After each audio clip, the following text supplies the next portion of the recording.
Sana sana lang no. Actually nakiusap ako sa may contact pa sa kanya na total hindi naman namin na siya binabanggit. Tanggalin niya na sa bibig niya yung pangalan namin. Di ba? Hindi yung patotsada sa ng patotsada kasi hindi naman siya inaano. Di ba? Tinawag pa tayo na puro daw tayo mga walang betlog. Kasi daw wala naman daw tayong ginagawa. Ito lang no. Hindi naman kami pwede magkaso against Norman. Kasi wala kaming legal standing. Pero wag niyong i-invalidate na wala kaming, nasasabihin niyo wala kaming nagagawa dito. Ang tagal-tagal na namin lumalaban kanyo. Wala naman kaming napapakulong. Hindi naman kasi yun yung ano.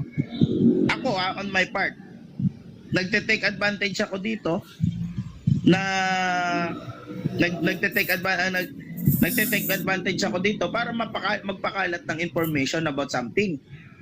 'Di ba? At ginagamit ko si Norman for that.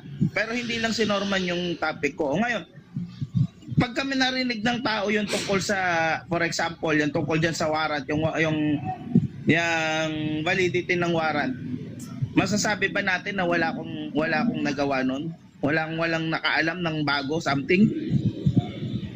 No, kung yung gusto niya mapakulong si Norman at hindi niya magawa, eh di yun ang gawin niya. Yun ang purpose niya. Eh sa akin, hindi naman yun yung purpose ko eh. Di ba? Anyway, salamat sir. Pasensya na po sa pagraran ko dito. No? Ayan, I can't believe she actually said that all MD's interview dadaan sa kanya. Yes, hindi ka naman dumaan kay MD. Alam ko yan. Sa kanya. Di ba? Si Sir The Kings hindi naman din dumaan sa kanya. Ang dumaan lang sa kanya ay si Ian. Si Ian ay na-discover ni Puginius. Hindi siya. Yeah. Si Puginius yung unang umano. Ngayon yung kiniklaim niya na na ang claim ni Attorney Sab na pinakain niya daw, ginastosan niya daw. Walang nagsabi sa kanya na gawin niya 'yon.